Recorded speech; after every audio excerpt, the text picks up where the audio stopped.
क्या एक अकेला इंसान दुनिया का नक्शा बदल सकता है? क्या एक छोटी का प्रतिशोध एक अखंड साम्राज्य की नींव रख सकता है? हम बात कर रहे हैं उस मस्तिष्क की जिसकी बराबरी आज तक कोई नहीं कर पाया, आचार्य चाणक्य। हम आपको ले चलेंगे चाणक्य के जन्म के उस रहस्यमय पल से लेकर तक्षशिला के उनके कठोर संघर्ष, धनानंद के विनाश की खौफनाक कसम, चंद्रगुप्त की खोज और अंत में उनकी रहस्यमय मौत तक। तैयार हो जाइए उस सत्य को जानने के लिए जिसे सदियों से किताबों के पन्नों में दबा दिया गया। यह कहानी है अखंड भारत के निर्माता महान आचार्य चाणक्य की। इतिहास के पन्नों को अगर हम 2300 साल पीछे पलटें तो हमें मगध की वो धरती दिखाई देती है जो आज के बिहार का हिस्सा है। लेकिन उस समय का मगध आज जैसा नहीं था। चारों ओर अशांति, अराजकता और छोटे छोटे राजाओं की आपसी दुश्मनी का माहौल था। इसी तनावपूर्ण माहौल में मगध के एक छोटे से गांव चणक में ब्राह्मण परिवार में एक बालक का जन्म हुआ। पिता का नाम चणक था, इसलिए बालक का नाम पड़ा चाणक्य। जैसे ही चाणक्य का जन्म हुआ, उस नवजात बालक के मुंह में सामने के 2 दांत पहले से निकले हुए थे। मगध के सबसे बड़े ज्योतिषियों ने जब बालक का मुख देखा तो उनके चेहरे का रंग उड़ गया। ज्योतिषियों ने कहा, यह बालक साधारण नहीं है। इसके मुंह में दांतों का होना यह बताता है कि इसके भाग्य में एक चक्रवर्ती सम्राट बनना लिखा है। ये पूरी धरती पर राज करेगा और बड़े बड़े राजा इसके पैरों में झुकेंगे। मगर चाणक्य के पिता नहीं चाहते थे कि उनका बेटा सत्ता के लालच में पड़कर अपना धर्म भूल जाए या अहंकार में डूबकर किसी राजा की तरह विनाश का कारण बने। उन्होंने ज्योतिषियों से पूछा कि क्या इस भाग्य को बदला जा सकता है। ज्योतिषियों ने उत्तर दिया कि यदि इसके दांत तोड़ दिए जाएं तो यह खुद राजा तो नहीं बनेगा, लेकिन यह किंग मेकर बनेगा, यानी राजाओं को बनाने वाला और उन्हें अपनी उंगलियों पर नचाने वाला। पिता ने भारी मन से एक पत्थर उठाया और अपने ही कलेजे के टुकड़े के वो दोनों दांत तोड़ दिए। जैसे जैसे चाणक्य बड़े हुए, उनका जीवन खुशियों से नहीं बल्कि तिरस्कार से भरा रहा। चाणक्य दिखने में बिल्कुल भी सुंदर नहीं थे। उनका रंग सांवला था, शरीर दुबला पतला और चेहरा थोड़ा अजीब। जब वे गलियों में निकलते तो दूसरे बच्चे उनका मजाक उड़ाते। लोग उन्हें कुरूप कहकर पुकारते थे। एक ब्राह्मण बालक के लिए समाज का यह तिरस्कार सहना बहुत मुश्किल था, लेकिन चाणक्य के भीतर बचपन से ही धैर्य रखने की अद्भुत गुण था। वे लोगों की बातों पर गुस्सा नहीं करते थे, बल्कि शांत रहकर उन्हें देखते थे। उन्होंने छोटी उम्र में ही यह समझ लिया था कि सुंदरता शरीर में नहीं बल्कि बुद्धि में होती है। उनकी बुद्धि इतनी प्रखर थी कि जो पाठ उनके सहपाठी हफ्तों में याद नहीं कर पाते थे, चाणक्य उसे एक बार सुनकर कंठस्थ कर लेते थे। उन्होंने ठान लिया कि वे इसी ज्ञान को अपनी तलवार बनाएंगे। मगध उस समय शिक्षा का नहीं बल्कि भोग विलास और ताकत का केंद्र बन चुका था। चाणक्य जानते थे कि अगर उन्हें कुछ बड़ा करना है तो उन्हें उस जगह जाना होगा जहाँ सिर्फ दिमाग की पूजा होती है। वो जगह थी तक्षशिला। ये आज के पाकिस्तान के रावलपिंडी के पास स्थित तक्षशिला उस समय दुनिया का सबसे बड़ा ज्ञान का केंद्र था। चाणक्य ने एक दिन बिना किसी को बताए अपना झोला उठाया और मगध की सरहदें छोड़ दी। एक बालक जिसके पास रास्ते के खर्च के लिए पैसे नहीं थे, जो पैरों में खड़ाऊ पहने हजारों मील के सफर पर निकल पड़ा। रास्ते में जंगल था, कई रातें उन्होंने पेड़ के नीचे भूखे पेट सोकर गुजारी। जब वे तक्षशिला पहुंचे तो वहां का नजारा देखकर दंग रह गए। वहां दुनिया भर से आए विद्वान शास्त्रार्थ कर रहे थे। चाणक्य जब वहां पहुंचे तो उनकी वेशभूषा देखकर द्वारपालों ने उन्हें रोक दिया। उन्हें लगा कि यह गरीब ब्राह्मण का लड़का यहाँ क्या करेगा, लेकिन चाणक्य ने वहां के प्रधान आचार्य को शास्त्रार्थ के लिए चुनौती दे दी। तक्षशिला के इतिहास में पहली बार किसी छोटे बालक ने आचार्य को चुनौती दी थी। सभा बैठी, तर्क वितर्क शुरू हुए। चाणक्य ने वेदों, राजनीति और तर्क शास्त्र के ऐसे ऐसे प्रमाण दिए कि बड़े बड़े विद्वानों के पसीने छूट गए। उनकी आवाज में वो चमक थी और तर्क में वो काट थी कि प्रधान आचार्य ने खुद खड़े होकर उनका स्वागत किया और चाणक्य को दाखिला मिला। तक्षशिला के उस दौर में चाणक्य ने दिन रात एक कर दिया। वहाँ उन्होंने सिर्फ धर्म नहीं पढ़ा बल्कि उन्होंने राजनीति और अर्थशास्त्र के उन रहस्यों को समझा जो अब तक गुप्त थे। लेकिन इसी बीच मगध से एक बुरी खबर आई। चाणक्य के पिता आचार्य चाणक को राजा धनानंद ने बंदी बना लिया था। चाणक्य को जब यह पता चला तो उनका खून खौल उठा। वे भागकर मगध पहुंचे, लेकिन तब तक बहुत देर हो चुकी थी। उनके पिता को अपमानित करके राज्य से निकाल दिया गया था और उनकी संपत्ति छीन ली गई थी। अपने पिता की वो लाचारी और आंखों में आंसू देखकर चाणक्य के भीतर का शांत ब्राह्मण मर गया और एक क्रांतिकारी का जन्म हुआ। उन्होंने कसम खाई कि वे मगध के इस काले साम्राज्य को उखाड़ फेंकेंगे। चाणक्य वापस तक्षशिला आए, लेकिन अब वे पहले वाले विद्यार्थी नहीं थे। अब उनकी आंखों में प्रतिशोध की आग थी। उन्होंने अपनी पढ़ाई के साथ साथ युद्ध कला और रणनीतियों पर काम करना शुरू किया। वे जानते थे कि अकेले धनानंद से लड़ना खुदकुशी होगी। उन्हें एक ऐसा राजा चाहिए था जो उनके सपनों को सच कर सके। इसी दौरान उन्हें खबर मिली कि यूनान का राजा सिकंदर भारत की तरफ बरहीच रहा है। पूरा भारत सो रहा था। राजा आपसी लड़ाइयों में व्यस्त थे, लेकिन चाणक्य ने देख लिया था कि भारत पर सबसे बड़ा संकट आने वाला है। एक तरफ घर का दुश्मन धनानंद और दूसरी तरफ बाहर का दुश्मन सिकंदर। चाणक्य का जीवन अब एक ऐसे दोराहे पर था जहाँ से पीछे मुड़ने का कोई रास्ता नहीं था। तक्षशिला की दीवारों के भीतर चाणक्य अब केवल एक छात्र नहीं रह गए थे, वे अब एक आचार्य बन चुके थे। उनकी ख्याति दूर दराज के राज्यों तक फैल रही थी, लेकिन उनके मन के एक कोने में अपने पिता का अपमान और मगध की दुर्दशा का घाव अभी भी हरा था। मगध, जो कभी वीरता और धर्म का केंद्र था, अब एक क्रूर और लालची राजा धनानंद के पैरों तले कुचला जा रहा था।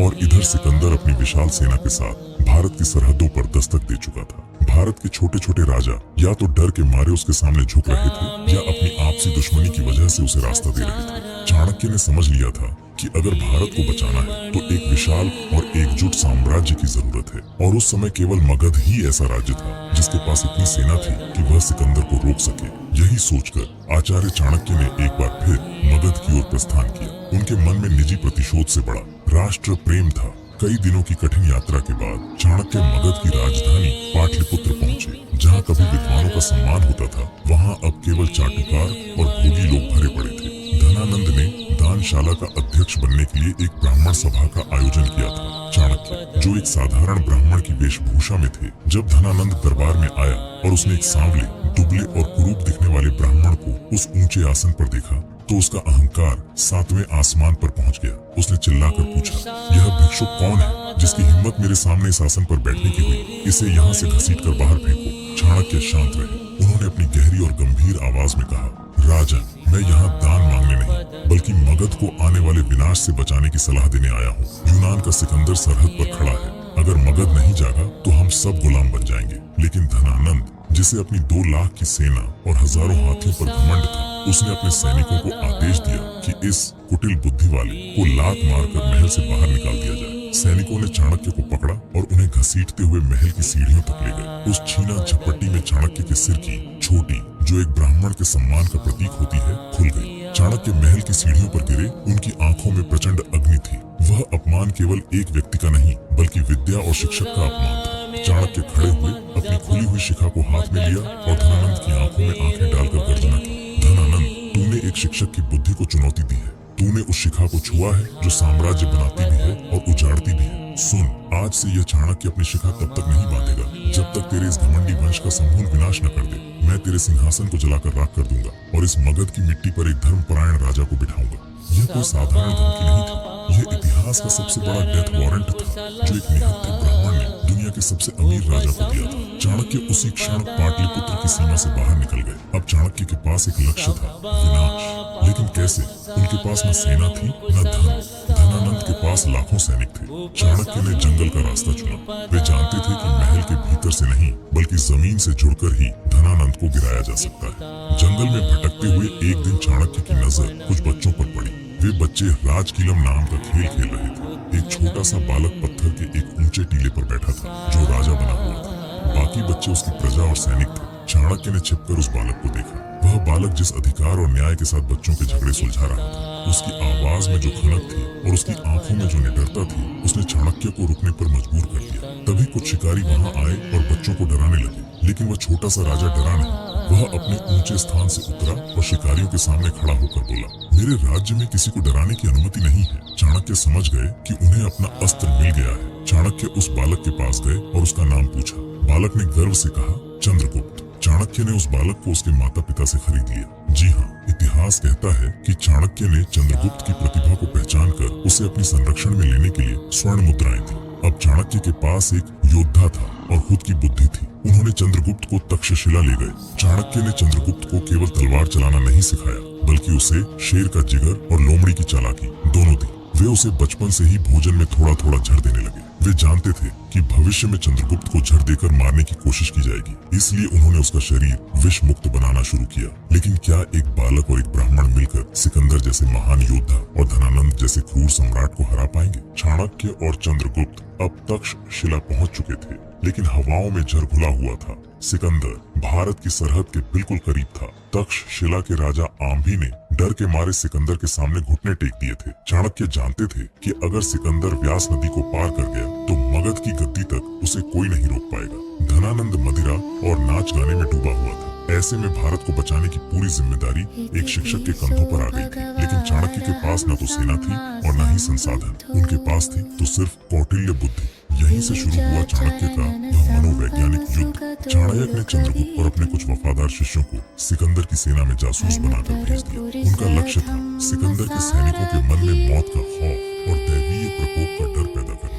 उन्होंने अपने जासूसों के जरिए सेना में यह अफवाह फैलानी शुरू की कि भारत देवताओं की भूमि है। यहाँ के पवित्र जल और हवा में विदेशी सैनिकों के लिए छेद। जो भी व्यास नदी को पार करेगा उस पर भारत के देवताओं का कहर टूटेगा और वह तड़प तड़प कर मरेगा। लेकिन सिर्फ अफवाह से काम नहीं चलने वाला था। चाणक्य ने प्रयोग करना शुरू किया। उन्होंने यूनानी सेना के खाने और पीने के पानी के स्रोतों में बहुत ही धीमी मात्रा में जहर मिलवाना शुरू किया। यह जहर ऐसा था कि सैनिक तुरंत नहीं मरता, बल्कि कुछ दिनों बाद उसके शरीर पर दाने निकलने लगते थे और वह धीरे धीरे कमजोर होकर मर जाता था। यूनानी शिविरों में हाहाकार मचा। तंदुरुस्त सैनिक अचानक बीमार पड़ने लगे। चाणक्य के जासूसों ने यह कहना शुरू किया, देखो ये भारत के क्रोध का परिणाम। यहाँ के देवता नहीं चाहते कि कोई विदेशी इस मिट्टी को अपवित्र करे। रात के सन्नाटे में चाणक्य के शिष्य अजीबोगरीब आवाजें निकालते, पेड़ों पर डरावनी आकृतियां तानते और ऐसा माहौल बना देते जैसे कि चारों ओर प्रेत आत्माएं। सिकंदर जो खुद को खुदा का बेटा मानता था वह भी परेशान हो गया। उसकी अजेय सेना जो मौत से नहीं डरती वह अब अदृश्य देवताओं से डरने लगी। इसी बीच चाणक्य ने एक और बड़ा दांव खेला। उन्होंने पंजाब के वीर राजा पोरस को अंदरूनी संदेश दिया। हालांकि पोरस युद्ध में हार गए थे, लेकिन उनके साहस ने सिकंदर को हिला दिया था। चाणक्य ने पोरस के माध्यम से सिकंदर की सेना तक यह खबर पहुंचाई कि अभी तो तुमने सिर्फ सरहद देखी है, असली भारत तो व्यास नदी के उस पार है, जहाँ मगध के पास 6000 खूंखार हाथियों की फौज और लाखों सैनिक तुम्हारा इंतजार कर रहे हैं। खौफ का यह जाल इतना गहरा बना गया कि सिकंदर के सबसे वफादार सेनापतियों ने आगे बढ़ने से मना कर दिया।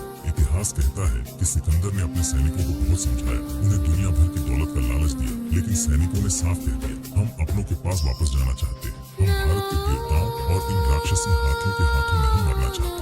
सिकंदर महान, जिसे कोई तलवार नहीं हरा सकी, वह एक ब्राह्मण की कलम और कूटनीति से हार गया। 326 ईसा पूर्व में सिकंदर को भारी मन से वापस लौटने का फैसला लेना पड़ा। भारत की सरहद से एक बहुत बड़ा खतरा टल चुका था और यह जीत बिना एक भी तीर चलाए चाणक्य ने हासिल की थी। सिकंदर के लौटते ही चाणक्य ने अपना पूरा ध्यान चंद्रगुप्त की ट्रेनिंग पर लगा दिया। उन्होंने उसे गुरिल्ला वॉरफेयर सिखाया, लेकिन यहाँ चाणक्य ने एक बहुत बड़ी गलती की जिसका उन्हें अंदाजा नहीं था। चाणक्य और चंद्रगुप्त ने जल्दबाजी में एक छोटी सी सेना बनाई और सीधे मगध की राजधानी पाटलिपुत्र पर हमला बोल दिया। उन्हें लगा कि धनानंद की जनता विद्रोह कर देगी और वे जीत जाएंगे, लेकिन परिणाम भयानक था।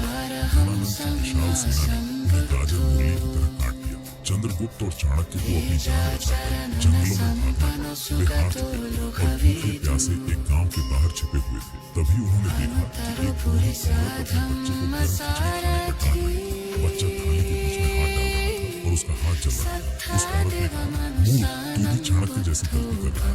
गर्म खिचड़ी को बीच से खाएगा तो हाथ जलेगा। किनारे किनारे से खा, जहाँ खिचड़ी ठंडी। चाणक्य के कान खड़े हो गए। उन्हें अपनी गलती का एहसास हुआ। उन्होंने सीधा मगध के केंद्र पर हमला करके गलती की थी। इसी बीच चाणक्य को एक ऐसी गुप्त शक्ति के बारे में पता चला जो धनानंद के महल के अंदर ही पली बढ़ी थी, विष का न्याय। चाणक्य की एक ऐसी गुप्त खोज थी जिसका जिक्र अर्थशास्त्र में भी मिलता है। चाणक्य ने अनाथ और बेहद खूबसूरत कन्याओं को चुनकर उन्हें बचपन से ही बहुत ही धीमी मात्रा में जहर देना शुरू किया। सालों तक जहर पीते पीते इन लड़कियों का शरीर खुद एक जीवित जहर बन जाता था। कहा जाता है कि इन कन्याओं का केवल एक चुंबन या उनके शरीर का पसीना भी सामने वाले की मौत का कारण बन सकता था। चाणक्य ने इन दुष्कन्याओं को धनानंद के मित्र राजाओं और उसके सेनापतियों के पास जासूस बनाकर भेजा। सुंदरता के जाल में फंसकर दुश्मन के सेनापति मौत की नींद सोने लगे। महल के भीतर सन्नाटा पसरने लगा था। चाणक्य और चंद्रगुप्त अब मगध की सरहदों से दूर विंध्याचल के जंगलों में छिपकर अपनी नई शक्ति बनाने लगे। उन्होंने उन लोगों को इकट्ठा किया जिन्हें धनानंद ने अपमानित किया था। वे राजा जिनकी जमीनें छीनी गई थी और वे कबीले जो टैक्स के बोझ तले दबे थे। देखते ही देखते चाणक्य ने लुटेरों, शिकारी और बागियों की एक ऐसी सेना तैयार कर ली जो मरने मारने के लिए तैयार थी।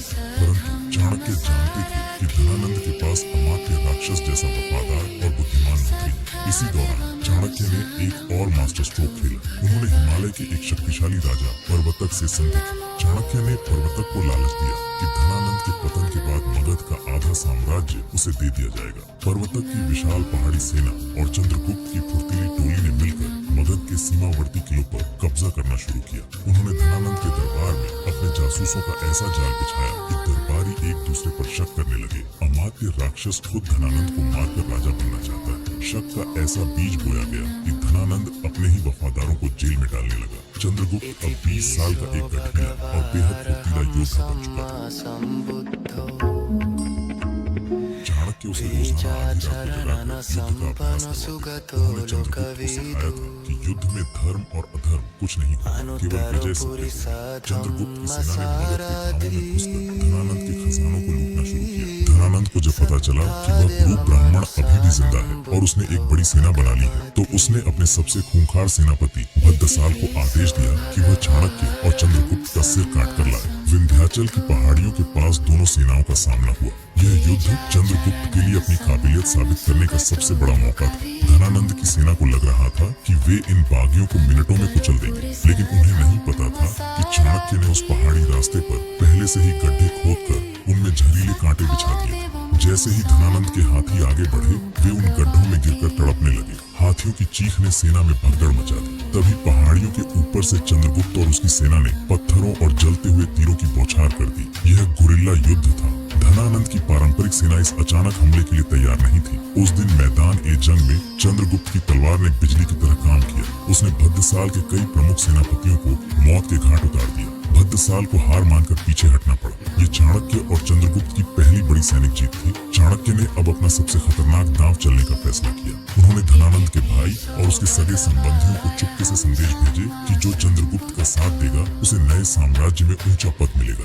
चाणक्य की रणनीति अब रंग ला रही थी। मगध के बाहरी हिस्से अब चंद्रगुप्त के कब्जे में थे। पाटलिपुत्र, यह शहर उस समय अभेद्य था। गंगा और सोन जैसी नदियों से घिरा यह दुर्ग किसी किले से कम नहीं था और इसके भीतर धनानंद अपनी उस सेना के साथ बैठा था जिसके पास हजारों हाथी थे। चाणक्य जानते थे कि धनानंद को केवल ताकत से नहीं हराया जा सकता। उन्होंने पाटलिपुत्र के भीतर अपने जासूसों की पार ला दी। इन जासूसों का काम सिर्फ जानकारी जुटाना नहीं था, बल्कि जनता के मन में राजा के प्रति नफरत को चरम पर पहुंचाना था। चाणक्य अफवाह उड़ाई कि राजा अपने करीबियों को ही मारने वाला है। नतीजा यह हुआ कि धनानंद के अपने ही लोग एक दूसरे पर शक करने लगे। जब महल के अंदर अविश्वास की आग जल रही थी, तभी चाणक्य ने चंद्रगुप्त को इशारा किया। हजारों सैनिकों के साथ चंद्रगुप्त ने पाटलिपुत्र के द्वार पर दस्तक दी। लेकिन यह युद्ध कोई साधारण युद्ध नहीं था। चाणक्य ने आदेश दिया था कि सीधे मुख्य द्वार पर हमला मत करना। महीनों तक पाटलिपुत्र को चारों तरफ से घेर कर रखा गया। जब शहर के अंदर अनाज खत्म होने लगा और जनता त्राही त्राही करने लगी, तब धनानंद का अहंकार टूटना शुरू हुआ। एक रात चाणक्य के गुप्तचरों ने शहर का एक छोटा दरवाजा अंदर से खोल दिया। चंद्रगुप्त की सेना आंधी की तरह पाटलिपुत्र में दाखिल हुई। सड़कों पर खून की नदियां बहने लगी। धनानंद की विशाल सेना, जो बिना सेनापति के दिशाहीन हो चुकी थी, गाजर मूली की तरह काटी गई। धनानंद को जब अपनी हार साफ दिखने लगी, तो वह अपनी बची हुई दौलत और रानियों के साथ महल के गुप्त रास्ते से भागने की कोशिश करने लगा। लेकिन चंद्रगुप्त ने धनानंद को बीच रास्ते में ही रोक लिया। सालों का अपमान, वो लात, वो खुली हुई छोटी, सब कुछ चाणक्य की आंखों के सामने तैर रहा था। धनानंद एक भिखारी की तरह जान की भीख मांग रहा था। चाणक्य ने कहा, इसका वध मत करो, इसे वही दर्द दो जो इसने अपनी जनता को दिया। ऐतिहासिक ग्रंथों के अनुसार धनानंद को अपमानित करके राज्य से बाहर निकाल दिया गया। कुछ ग्रंथ कहते हैं कि उसे मार दिया गया था। चाणक्य ने अपनी खुली हुई छोटी को धनानंद के सिंहासन के सामने खड़ी दीदा होकर बांधा और गर्जना की, आज मेरा प्रण पूरा हुआ। चंद्रगुप्त सिंहासन पर बैठ गया, लेकिन चाणक्य अभी भी अपनी विजय का उत्सव नहीं मना रहे थे। वे जानते थे कि जब तक धनानंद का सबसे वफादार और काबिल मंत्री अमात्य राक्षस स्वतंत्र है। एक रात राक्षस ने चंद्रगुप्त के बिस्तर के नीचे गुप्त सुरंग से हथियारों को भेजा, लेकिन चाणक्य की पारखी नजरों ने देख लिया कि दुश्मन जमीन के अंदर से जा रही है। चाणक्य ने बिना शोर मचाए उस पूरे हिस्से में आग लगवा दी और हथियारे अंदर ही जलकर राख हो गए। लेकिन चाणक्य राक्षस को मारना नहीं चाहते थे। वे जानते थे कि राक्षस एक कट्टर देशभक्त और बुरा इंसान नहीं, बल्कि एक गलत राजा का वफादार नौकर था। एक दिन चाणक्य उसके सामने, चाणक्य ने तलवार नहीं उठाई, बल्कि अपनी अंगूठी राक्षस की ओर बढ़ा दी और कहा, राक्षस, तुम मगध से प्यार करते हो और मैं भी। अब मगध को तुम्हारी बुद्धि की जरूरत है। या तो इस हार को स्वीकार करो और चंद्रगुप्त के प्रधानमंत्री बनो, या फिर अपनी देशभक्ति को धूल में मिल जाने दो। राक्षस चाणक्य की महानता और उनकी दूरदर्शिता के सामने नतमस्तक हो गया। उसने चंद्रगुप्त की गुलामी नहीं, बल्कि मगध की सेवा स्वीकार की। चाणक्य ने केवल दुश्मन को नहीं हराया, बल्कि उसे अपना सबसे मजबूत साथी बना लिया। अखंड भारत की नींव पड़ चुकी थी, लेकिन अब एक नया खतरा पैदा हुआ, चंद्रगुप्त का प्रेम। सिकंदर तो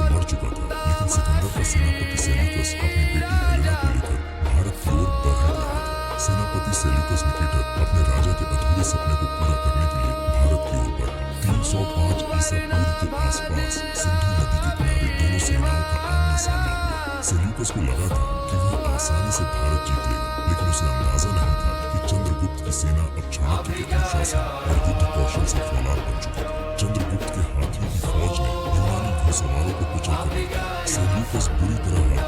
चाणक्य ने चंद्रगुप्त को आदेश दिया, सेल्यूकस को मारो मत, उसे अपना मित्र बनाओ।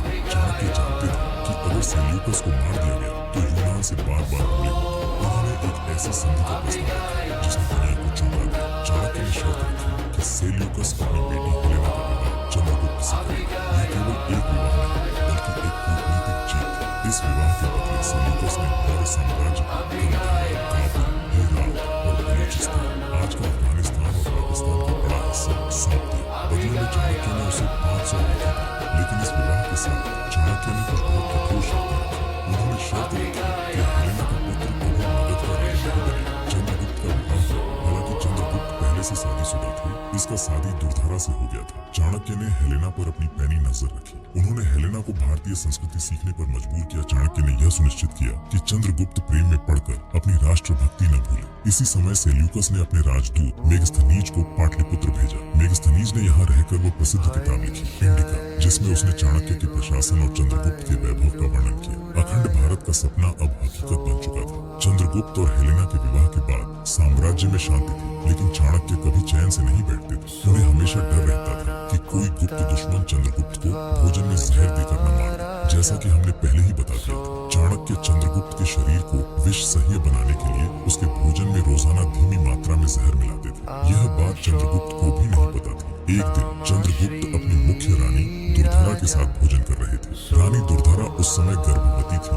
और उनके गर्भ में मौर्य वंश का उत्तराधिकारी था। अनजाने में रानी ने चंद्रगुप्त की थाली से एक निवाला खा लिया, वही निवाला जिसमें चाणक्य ने जहर मिलाया था। जहर इतना शक्तिशाली था कि रानी दुर्धरा तुरंत बेहोश होकर गिरने लगी। चाणक्य को जब इसकी खबर मिली, वे भागते हुए कक्ष में पहुंचे। उन्होंने देखा कि रानी के बचने की कोई उम्मीद नहीं थी। जहर उनके खून में फैल चुका था। लेकिन चाणक्य के सामने सबसे बड़ी चुनौती थी राजवंश का वारिस। चाणक्य ने अपनी तलवार निकाली और रानी दुर्धरा का पेट चीर दिया। रानी की मृत्यु उसी क्षण हो गई, लेकिन गर्भ से बालक को सुरक्षित बाहर निकाल लिया गया। जहर की एक बूंद बालक के माथे तक पहुंच गई थी, जिससे उसके माथे पर एक नीला बिंदु बन गया था। इसी कारण उस बालक का नाम पड़ा बिंदुसार। चंद्रगुप्त अपनी प्रिय रानी की मौत से टूट गए। हालांकि चाणक्य ने साम्राज्य के उत्तराधिकारी को बचा लिया था, लेकिन इस घटना ने महल के भीतर चाणक्य के प्रति कुछ लोगों के मन में कड़वाहट भर दी। चंद्रगुप्त अब बूढ़े हो रहे थे। रानी दुर्धरा की मौत के बाद उनके भीतर एक वैराग्य पैदा हो गया। इसी समय मगध में एक भयंकर अकाल पड़ा जो 12 सालों तक चला। चाणक्य ने हर संभव कोशिश की,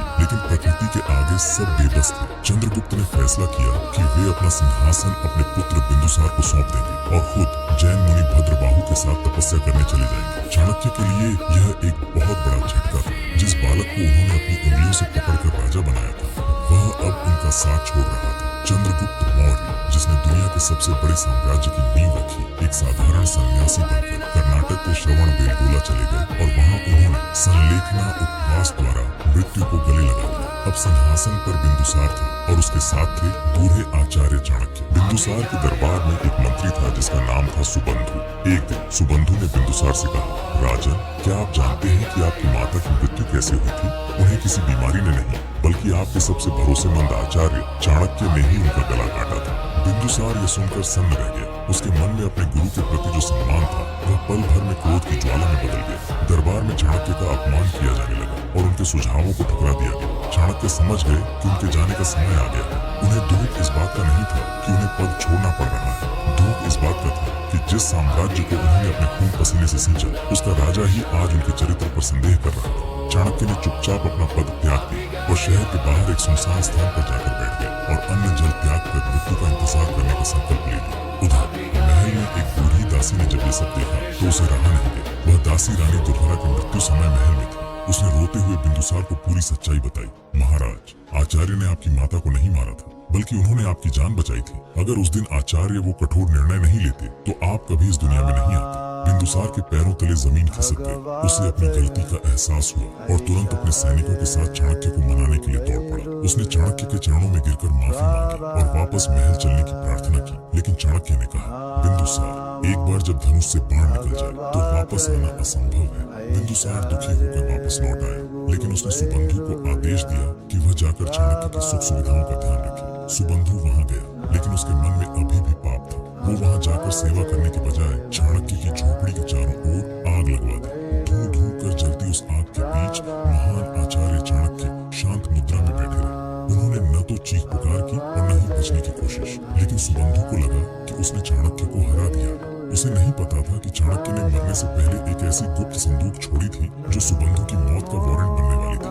चाणक्य की झोपड़ी राख हो चुकी थी। सुबंधु महल लौट आया और बिंदुसार को झूठ बोल दिया कि चाणक्य ने अपनी इच्छा से अग्नि समाधि ले ली है। चाणक्य ने मरने से पहले बिंदुसार के नाम एक गुप्त संदूक और एक पत्र छोड़ा था। उन्होंने निर्देश दिया था कि यह संदूक केवल तभी खोला जाए जब सुबंधु वहाँ मौजूद हो। जैसे ही संदूक खोला गया, उसमें से एक बेहद कीमती और सुगंधित तेल की शीशी और कुछ अद्भुत रत्न निकले। साथ में एक पत्र था जिसमें लिखा था, यह मौर्य वंश की सबसे बड़ी संपत्ति है, जो इसे अपने शरीर पर लगाएगा वह अजेय हो जाएगा। सुबंधु के लालच ने उसे अंधा कर दिया। उसने सोचा कि चाणक्य ने मरते मरते बिंदुसार के लिए कोई वरदान छोड़ा है।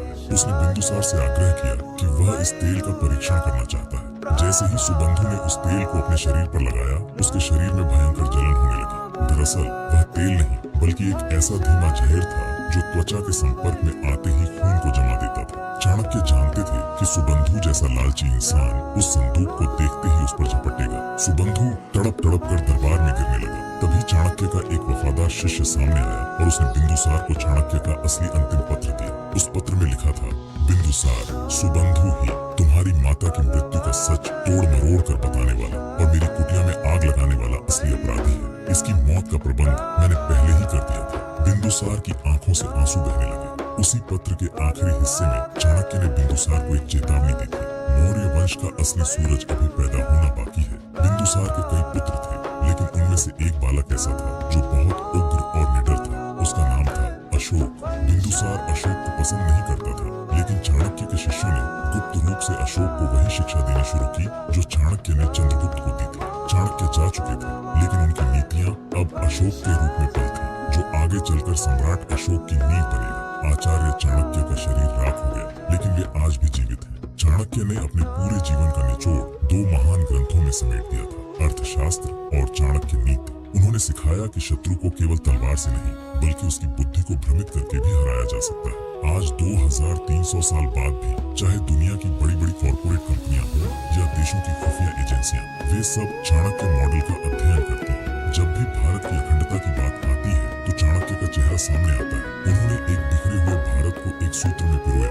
और दुनिया को बताया कि एक अकेला इंसान अगर ठान ले तो वह इतिहास की दिशा बदल सकता है। उनका प्रतिशोध पूरा हो चुका था।